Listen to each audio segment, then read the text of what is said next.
The Football Show on Off the Ball. With Sky. All the football you love in one place. Across Sky Sports, BT Sport and Premier Sports. This is News Talk. I'm prepared to do anything I can to play for my country again. Do it then. What about your start to the game? It wasn't bad, was it? Why should an honest answer be a mistake? How can a modern day manager not have a mobile phone? Why should he? Welcome along to Thursday night's football show. There is Europa League action and Conference League action well underway. The 8 o'clock kickoffs are about to resume, particularly at Old Trafford, where Manchester United lead Sevilla by 2-0. Rafael Varane has gone off at half time for United. He's just being replaced at the moment by Harry Maguire. Jesus Navas has come on for Sevilla, who are 2-0 down at Old Trafford, courtesy of a pair of goals in the first half from Marcel Sabitzer. Their team shot through at players where you think, oh, that's where they are now. Jesus Navas, as I say, just coming on. Eric Lamela starting, as is Ivan Rakitic. Elsewhere, scoreless in Turin, where Juventus are up against Sporting. Scoreless 2 between Xabi Alonso's Bayer Leverkusen and Union Saint-Gilloise. Earlier on tonight, West Ham drawing 1-1 away to Ghent in the first leg of their Conference League quarter-final. We'll keep you abreast of all of those games throughout the football show tonight, and we'll hear from John Giles too on what has been a busy weekend and busy week, and no action being taken from the referee's assistant, who appeared to elbow. Not so, says the FA, Andy Robertson, last Sunday at Anfield. Delighted to say, though, in the meantime, we are joined once again on the line from Italy by Daniele Fisichella. Daniele, welcome back to the show. Hi, good evening, Rich. Great to have you on. We spoke before about matters off-field with Juventus, and I want to concentrate on matters, at least for the time being, on the field, because we would have been forgiven for thinking that Napoli's first title in 30 odd years was a done and dusted affair. I remember hearing from journalists who were over in Naples for the England's Euro qualifier recently, and that there were flags and celebrations already underway to say that Napoli had essentially sealed this title, and there was lots of three imagery going around doing the rounds and comparing Kvaratskhelia to Diego Maradona in terms of his ability to bring a Serie A title. And suddenly AC Milan roll up and say, hold on a minute there, lads, a 4-0 defeat in Serie A a week or so ago, that has been followed in the Champions League by a 1-0 defeat at the San Siro. And suddenly, even with those big gaps in Serie A, and even with them being in the latter stages of the Champions League, things I'd imagine are a little bit nervy down Naples way at the moment. They are, and they've been nervy for the last 10 days, surprisingly, I must say, because Napoli have been runaway leaders pretty much since January. They won the title and they've been perfect in Serie A. But they lost twice to Milan, a team they are 22 points ahead in the league. They score 18 more goals in Serie A and almost the double amount of goals in the Champions League. But they came unstuck against a very solid and organized AC Milan, who at the Maradona in the league when they won 4-0, they tactically outsmarted them, especially with the runs in behind the midfield of Brahim Diaz and Leao, and they were very aggressive, man marking all over the pitch, especially one of the key players for Napoli, who is Stanislav Lobotka. And last night, they didn't quite repeat the same game plan, in the sense that Napoli had more of the ball and Milan perhaps were not so lethal on the counter-attack, but the aggressivity and the pace of the game, the rhythm that Milan were able to impose was outstanding.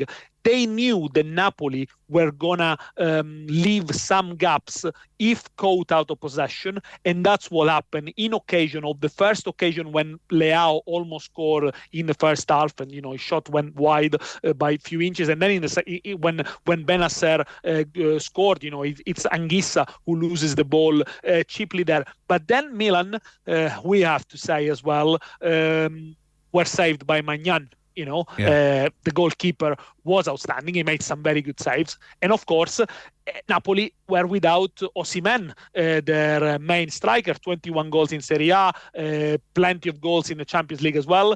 So they can count themselves unlucky because they've been missing him for the key game now of the season, which is the semi-final, the quarterfinals against Milan. And yes, they look nervous. Yes, last night they picked up a red card with Anguissa. they are not happy about that with the referee. Now, in Italy, Napoli is the team that has been given the less red cards and the less yellow cards of the 20 teams. No surprise. They always have the ball. It's the opposition who have to foul them. But yes, yesterday they seemed particularly nervous. Another yellow for Kim, who's going to miss the second leg.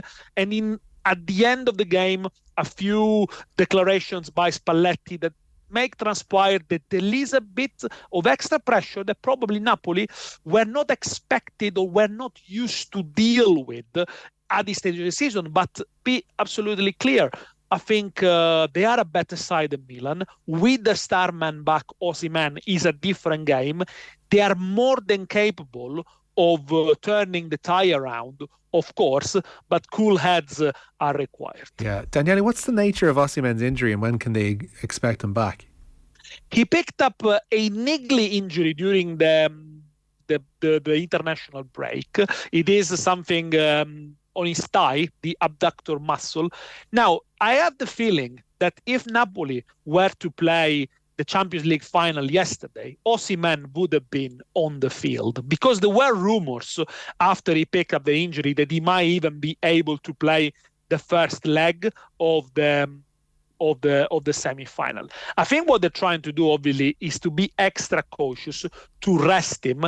And yesterday, Spalletti said Osimhen is going to play 100% at the Maradona in 6 days' time. Well, now 5 days' time, of course, because they play on Tuesday. He might do a cameo appearance at the weekend against Verona at home, but obviously now the Spalletti has come out and said he's 100% playing because he trained on Easter Sunday on his own to try to make it. I think they don't want to risk it. Obviously, Napoli were double unlucky because not only Osimhen got injured, but then his replacement, his natural replacement, Giovanni Simeone, picked up an injury at the weekend against Lecce, and Raspadori was coming back from an injury. So they didn't have any strikers. And in the end, Spalletti decided, a bit weirdly, in my opinion, to play with the Helmas, the Macedonian, the North Macedonian, as a false nine. Yeah. He never played in that position. He didn't really work. And you could see in Milan backline, especially Kjaer, being really aggressive, pushing the line a lot, and he was winning all the duels. Napoli didn't have an outlet, really. Setting aside the win over Lecce, what's the reaction been to the Milan defeats? Is there a sense that, to a degree, Napoli have been found out? And if they have been found out, is it too late? Almost like, why haven't teams copped to what Milan did in the last couple of games? Napoli, I don't think they've been found out, but recently they did look a little bit more tired. And I think you could explain this in two different ways. First of all, if you look at the starting 11 of Napoli last night compared to the starting 11 of Milan, the Napoli players have played many more minutes in Serie A than Milan. Spalletti has found very early his ideal formation, his ideal 4-3, and stuck to it and to the same man all the time. Now, I think in this one, there is a little bit of history has to be taken into account. Napoli hasn't won the league in more than 30 years.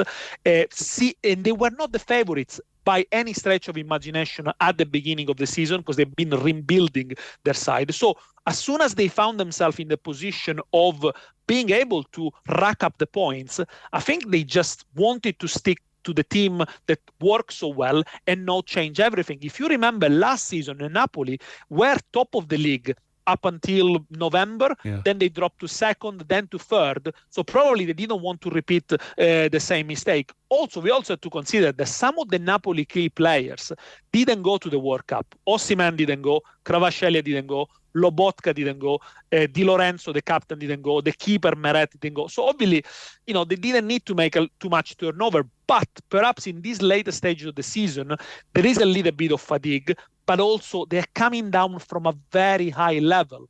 However, teams in Italy that have been aggressive and that have been structured have put them in danger recently, especially Lazio. A couple of months ago, they beat them 1-0 at the Maradona, a tactical masterpiece by Sarri, because not only they were able to press high, to shut down the middle, but they showed that if you put a man on top of Stanislav Lobotka and you shut down the middle alleyway and you allow Napoli only to play on the wide areas, they are less effective, of course. They can create chances, but it's not quite the same. But obviously, the challenge for Italian teams has been to do that over 90 minutes because it's very tiring to do it. And then once you got the ball, you need to be able to move it well to make Napoli run after the ball a little bit. Lazio have been able to do it. Milan have been able to do it partially in the last 2 games.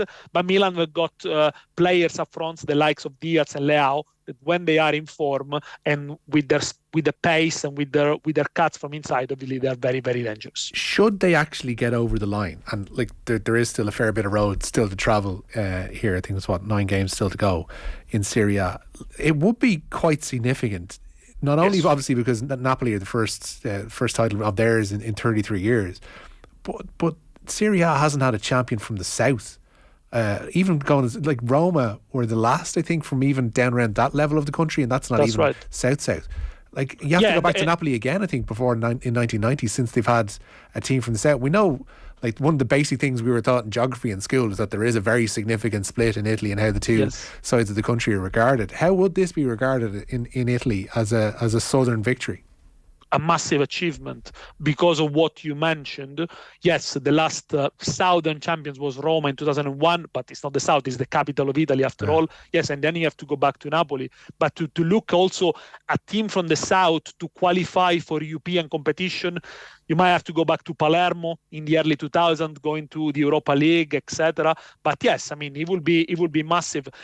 Because it's a team from the south, because it is a team that in the summer everyone thought they can finish 3rd or 4th. It is a side that has rebuilt completely in the summer, shipping away players of the like of Koulibaly, who went to Chelsea for over 30 million, Insigne, the captain, the Napoli boy, the poster boy, if you like, has been there forever, Mertens, Fabian Ruiz, who didn't want to be there, and they let him go to PSG, and probably they done a good deal. And they brought in players that few people in Italy, we must say, have heard about. I mean, how good was the signing of Kim, who used to play in the Turkish league, and now we knew other teams were after him, other teams from the Premier League, but they weren't quick enough. I think Spurs as well wanted to sign him. And then obviously the masterpiece is Kvaratskhelia, because, Kvaratskhelia wasn't necessarily an unknown player. He used to play in European levels, used to play in Russia, and I have watched him before he joined Napoli. In the World Cup qualifiers, he scored 2 goals against Sweden, for example, that then prevented Sweden to top the group with Spain. So he wasn't a complete unknown quantity. However, when the war broke in Ukraine, he left Russia and he went back to play in Georgia in his team at Dinamo Batumi. I mean, I think that's the name of the team. Yeah. And then he smashed it. He scored 12 goals in 9 games. So he came off the radar a little bit more, and Napoli were quick and still believe there was a player there. They saw somebody that, despite not playing basically highly competitive football for 6 months, could do it in Italy. And they brought him in, and it was clear from the start that he would have left an impact because of the type of the player is. And the way they play with Kvaratskhelia on the left-hand side is being very different from the way Napoli used to play. That was the position that was used to be covered by Lorenzo Insigne, a great player, European champions with Italy. But Insigne, with the age, used to be a player that always comes short, always wanted the ball on the feet, and then was trying to spread the play. Kvaratskhelia is completely the opposite. He wants the ball on the run. He wants to take you on. He's got numerous tricks and flicks, which actually they come to an effect. And this has allowed Spalletti to play a different way completely. Still an attacking-minded side, but much more direct. So Napoli have got, out of a sudden, more weapons, more solutions. They can go short, of course. They can play through the middle. They can give it to Kvaratskhelia. The partnership with Osimhen has been sensational. Yeah, the synergy of having a player like Kvaratskhelia in a city where Diego Maradona is vaulted as a god, like it's really something to behold to see that kind of player. Like, whatever about like a centre half or a battling midfielder or a Lobotka type player in midfield being brought to their hearts, to have that kind of player who's bringing them to the edge of a Serie A title is something special, really. And this adds to the narrative. Yeah. A team from the south, Napoli, of course, a few months after the passing of Diego Armando Maradona, playing in the stadium that is named after him, and a player that gets you at the edge of the seat. And, it is a play that everyone talks about him like someone that loves to play football, just thinks about football all the time. Even, former teammates in Georgia, former players in Georgia, they just describe as a kid, very young, he's only 23, that's got massive room to improvement, but still very dedicated and playing football. And he found probably one of the best managers in Italy, perhaps in Europe, Spalletti, who could develop him, but at the same time gives him the freedom to play the way he wants to play. You see, the good things about Spalletti is also that he not only he's a tactically astute and he has found the system that works for Napoli as well, but is between those managers perhaps one of the less dogmatic. He knows how these teams plays, but he doesn't control his players in every single movement they have to do. He gives them the freedom and just tell them, look, I trust you. I know what decision you can take. These are the tools, but just create, just play, and it worked very well. I think one of the most important quotes about Spalletti, just to understand his philosophy, he says, these days in football, it's no longer about the positions. It's about the spaces. It's about the spaces between players. It's about the spaces between us and the opposition. And then that's where we want to be. We look at the spaces, not really the positions on the field. And I think that allows player to be creative and to be inventive. And he found the perfect mix, really, with Napoli. But obviously, Kvaratskhelia, Osimhen, they are the star players. But also the merit of this Napoli side goes, if you look at their working class player, their middle class player, if you like, the likes of Di Lorenzo, the captain. I've lost count how many goals, how many assists he's given. Mario Rui, everyone thought Napoli had a weak link in the left back position. 12 assists, I think, this season, Mario Rui, best season I've ever seen for him. The same goes for Rachmani, the central defender. Another intuition from Spalletti to pair him alongside, of course, Kimmel last season with Koulibaly, and he did really well. So there are a lot of players that elevated the level a lot, and they've been improved a lot in this great team effort. The thing about the team as well, when you go through it and when you see their players that were on the radar of other teams, and perhaps those other teams didn't jump quickly enough to try and snap them up, or perhaps they were not entirely convinced by what was in front of them, whereas Napoli, in the case of Osimhen, in the case of Kvaratskhelia, in the case of others, certainly did take those chances. But there has been a lingering sense that, this is a team that if they do win Serie A, if they do well in the Champions League, they're going to be picked off by the quote-unquote bigger teams in the summer. De Laurentiis, the chairman, the owner, has been quite bullish about his intentions to keep the squad together. And you mentioned Koulibaly. Like, if we think back the amount of seasons, the amount of summers, the amount of Januaries where Kalidou Koulibaly was linked with X, Y and Z, and it never came to pass. And that, I think, from memory, a lot of the time was down to De Laurentiis saying, well, you'll have to fork over 100 million quid or whatever it would be to take him from us. I can't see that stance changing in the summer now that he has potentially even more lucrative assets at his disposal. De Laurentiis is one of the toughest negotiators in Italy.